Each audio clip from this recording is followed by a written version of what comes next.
is going on, everybody? Welcome to another episode of Country Boys RC, and today we've got a new RC in the shop.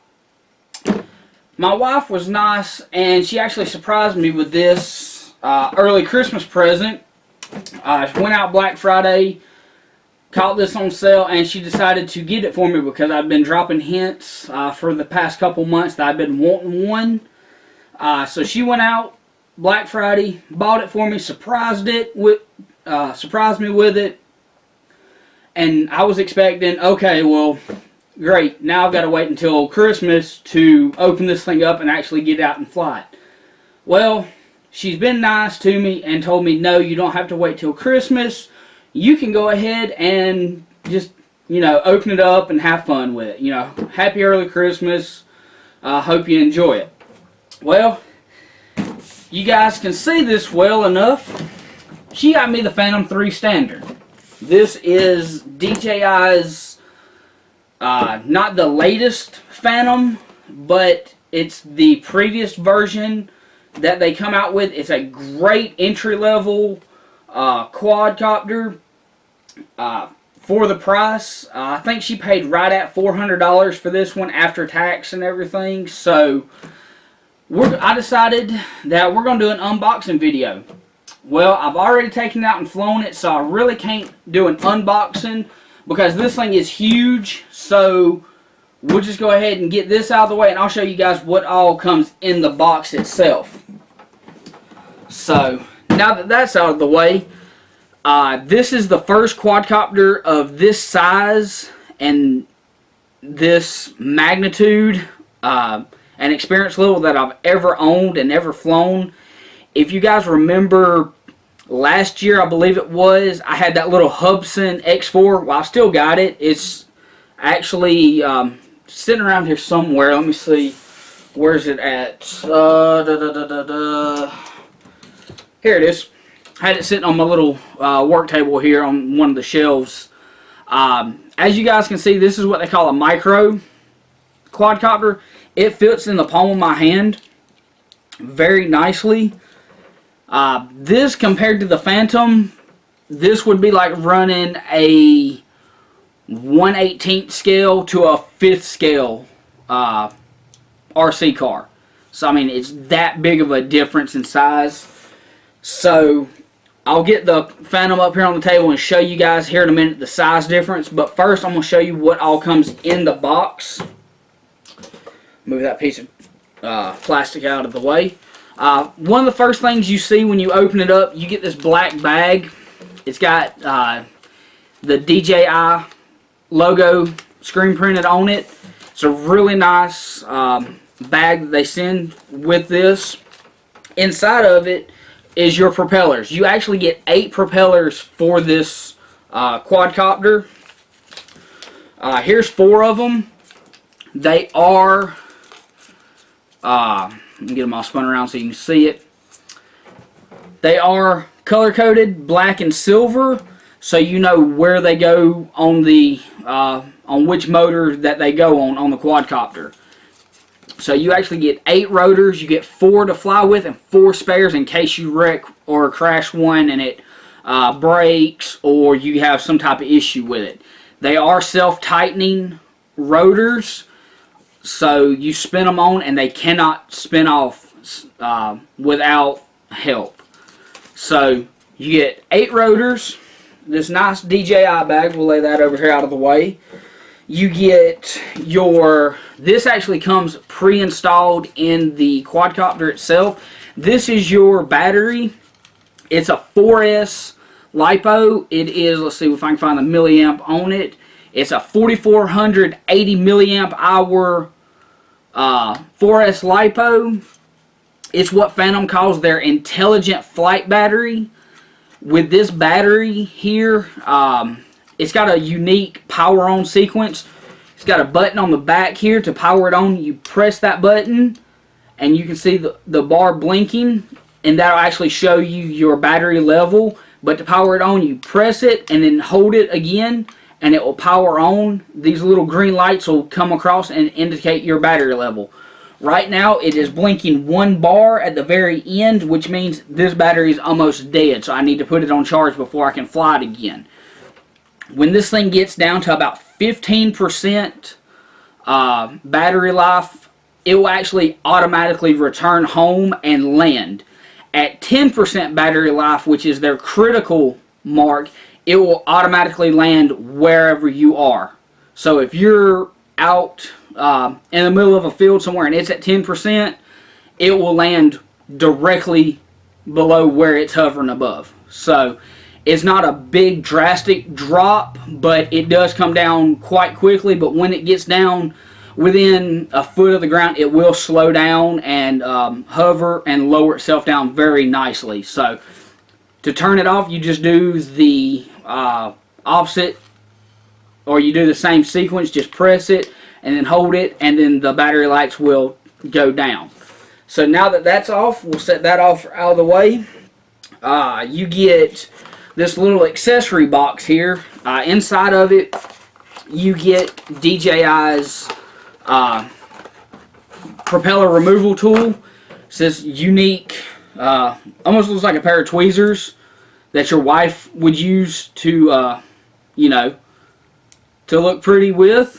But up here in this big opening, it's actually got a rubberized grip, and you wrap it around the motor. It's an outrunner motor, and you just squeeze it and you spin the rotors on and off, and it makes it really easy to take them off, because these do get really tight after flying them. Then you get this little bag of parts in there. You get, I'm not going to open it up, but you get 4 little foam feet that go on the bottom of the landing gear. In case you ever lose one of those, you've got 4 replacements. You've got 4 little rubber grommets. It's those little white things that are in there. Those are like vibration dampeners or vibration isolators for the camera that's on the quadcopter. Those just, when you're flying it and you're landing or you're taking off, it keeps the camera from vibrating in flight, because when you're moving it, it does have a little bit of vibration to it. And then you also get 2 more little plastic camera pins that hold the camera on. So if you land hard or if you do have a crash, one of those pins snaps, you've got 2 replacements to replace it, so your camera will go back on. On the quadcopter, out of the box, you will get this little clear plastic gimbal lock, gimbal holder. It just keeps your camera in a straight position. It doesn't let it flop around when you're going down the road transporting it. I do have it off right now because it's just sitting over here to the side. I'm not worried about it messing up my camera. So before you power the battery on, every time, make sure you remove this, because when you power on the battery and the quadcopter powers on, the camera and the gimbal itself goes through calibration automatically, and the camera moves, the gimbal moves in all axes, and it recenters. If you don't take this off, you run the risk of damaging your camera and your gimbal itself. Another thing you get is you get this clear plastic lens cover, another little just protective piece for the camera to keep your lens from getting scratched or getting cracked in transportation while you're transporting it to wherever you're going to fly at. The next thing you get, that is one of the things you have to add on. You get 2 little charging cords. This one here, this white one, it looks like an Android phone charger because it's got a micro USB on one end and a regular USB port, male port on the other end. This is how you charge your controller. You also use it to update the firmware on the quadcopter itself. The quadcopter's got a micro USB port. Let's see what else. The controller has a micro USB port, and if I'm not mistaken, let's see. The camera gimbal itself has a micro USB port. So 3 micro USB ports in total that you would use this for. The only thing you have to charge your controller that doesn't come with it, which I'm kind of shocked DJI did not provide it, you have to have one of those little phone, slide up here a little bit more, one of those little phone bricks that's got the USB port plug-in on it. This is just an extra one I picked up at Wal-mart. You can pick them up at basically anywhere that sells phone accessories. You plug it into the wall, and once it's plugged in, you power the controller on, and it will start charging itself. When it's done charging, the controller will actually beep to let you know that it is finished.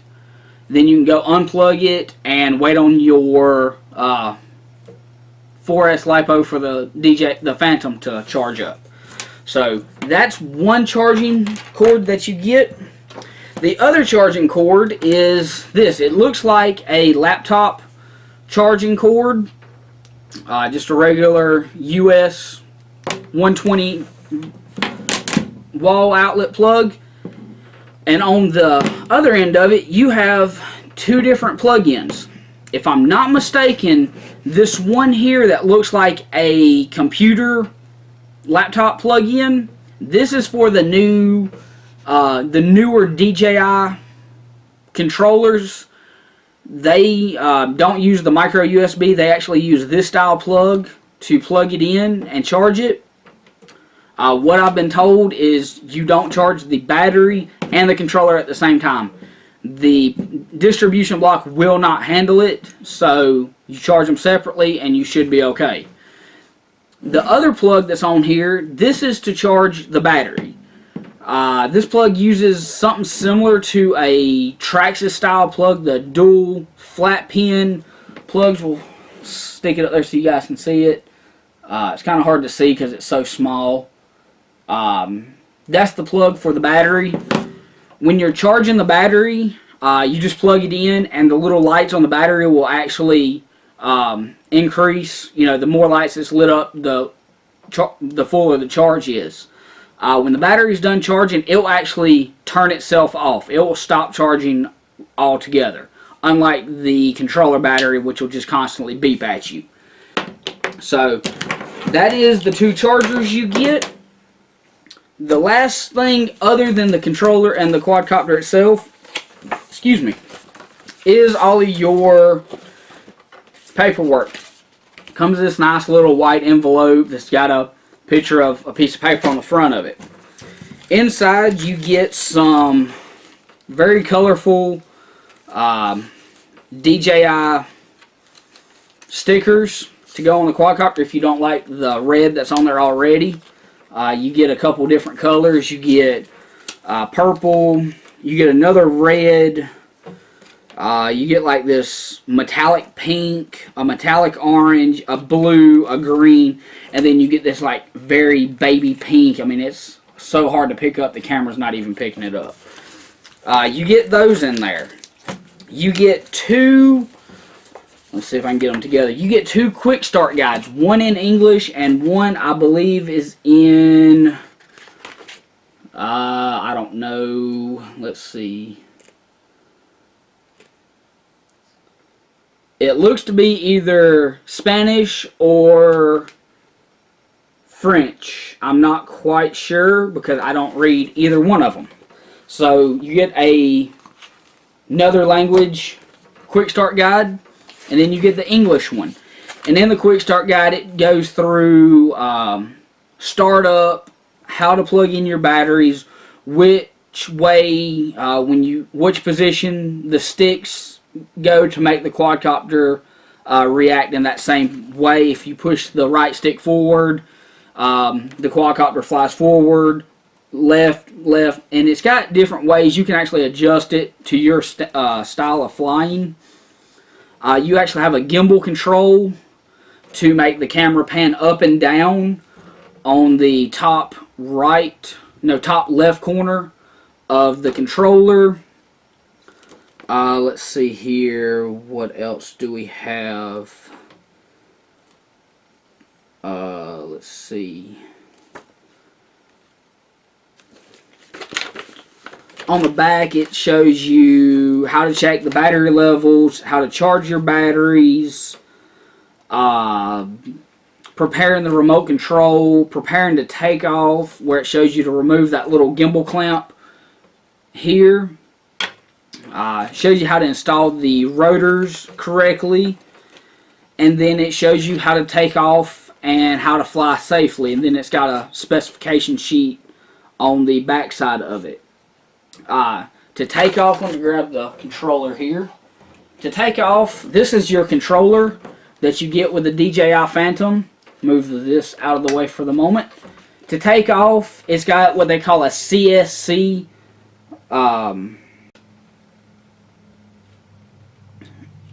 combination stick control or combination stick command. To take off, you go down and in to take off, or to start the rotors up. And once the rotors start up, they'll spin up and it'll just sit there at an idle, just slowly spinning, and then you just move the left stick up and it will start to climb in altitude. Your right stick moves the quadcopter forward, back, left, right, while the left stick, left and right, makes it actually rotate left or right. Here's your little gimbal control to make the camera pan up and down. You've got two switches, one on the left and one on the right. The switch on the left is basically like your function switch to bind it to the quadcopter, to reset the Wi-Fi. Basically, that's what this switch does, along with a motion from the gimbal control up and switching it back and forth 2 or 3 times, resets the password, and down 2 or 3 times throws it into bind mode. The switch on the right is your flight mode selection. All the way up is what they call GPS mode or altitude mode, where it actually will fly using GPS satellites. It's really stable. For a first-time flyer, putting it in GPS mode makes it flying so easy. You won't have issues with it flying away, being carried away by the wind like you would with that little Hubsan. It just makes it really simple to fly. It makes it really nice for if you're taking aerial photography or aerial video. Makes it real stable. Moving it to the middle selection is what they call free flight mode. Free flight mode, basically, if you let go of the right stick, trying to keep it in centered up, when you let go of it, if the wind's blowing whatever direction, that quadcopter is going to go with it. It's going to not be held in using GPS to hold its location. It'll just fly and move around with the wind. That's more for advanced flyers who want a little bit more freedom in flight. You really don't want to have that when you're around buildings, houses, which you're not supposed to fly around, but some people do. Open fields, you know, it's perfect. When you move this right switch all the way down to the third selection, you go into what they call IntelliFlight modes. And in IntelliFlight, you get, trying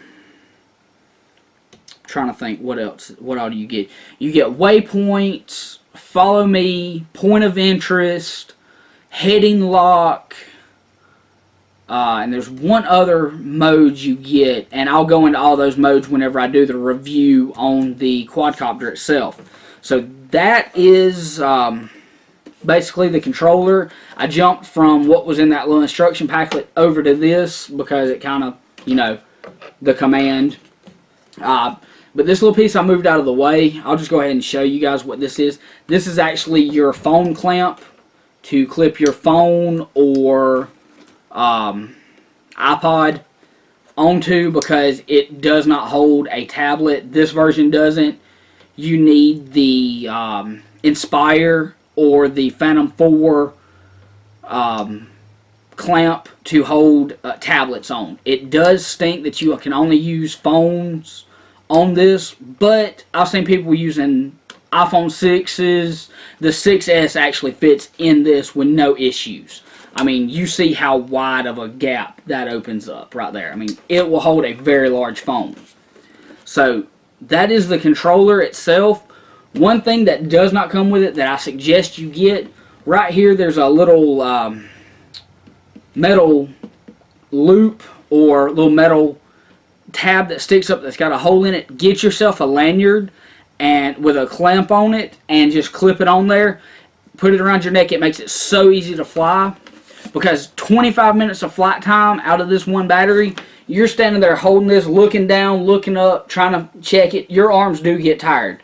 With a lanyard, it takes some stress off of your arms, makes it a whole lot more comfortable to fly. So get one of those, and that's basically the controller. The only thing I didn't touch on is the antenna. DJI suggests you fly it either, let's turn it around and move this phone clamp out of the way. They suggest you either fly it in this position or this position. This antenna is kind of like one of those old Spectrum DX3 style antennas that fold and you can move. My suggestion is don't move it unnecessarily. Get it to where you like it and leave it. When you're transporting it, it does rotate and fold down flat, and that's the only movement I do. I raise it up to the position I want it, and I rotate it into position, and I leave it. I don't move it while I'm flying it, because just moving it will weaken the wire and you run the risk of breaking it. So try not to do that. So fold that and set this out of the way. Now back to what comes in the paperwork. You get a in the box inventory sheet. You get safety guidelines for the Phantom itself and for the battery. And then you get a couple of other little papers. This one's a know before you fly and flying safely. I suggest you read over this because it does tell you how to fly this thing safely, where to fly it, where not to fly it. It gives you a couple of websites to go to. So that's that. And then you get this little pamphlet here. It's for DJI Care. Anybody who has iPhones will understand what I'm talking about when I say Apple Protection or Apple Care. They will actually repair this thing for you if you pay for the, I think it's $129 a year for the warranty on this thing.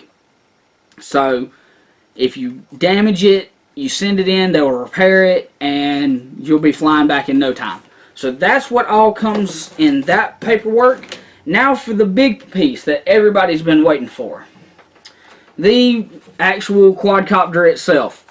As you guys can see, this thing is massive. And when I hold the little Hubsan, or set the little Hubsan up on top of it, you see it's actually smaller than, if I can get my hands right to hold it there, that's how big it is. I mean, this thing is humongous. It uses 4 brushless outrunner motors. I don't know the kV rating on these motors. You've got your 3-axis camera. You can control this motion here, the up and down motion. It will actually go to 30 degrees looking up, and it will literally go to 90 degrees looking down. Straight down underneath the quadcopter. When you rotate it, the camera will actually pivot with the motion of the quadcopter to help you stay centered up. And if you put it in one of 2 flight modes, either FPV or follow mode, in follow mode, when you turn the quadcopter up to bank it, the camera will actually pivot and it will stay level. So when you're looking at the screen and you've got the quadcopter turned going this way, going side to side, the video stays level. It's perfect for aerial videos and aerial photography. In the FPV mode, when you bank this quadcopter, the camera's going to go stay flat, but the video will be banked. So you actually get the sensation of it being moving side to side. So you get this is a 2.7K camera. On it uses that 4S LiPo. These 4 massive rotors that are on it. It's got lights underneath the arms of on the rotors. Plastic construction, really light.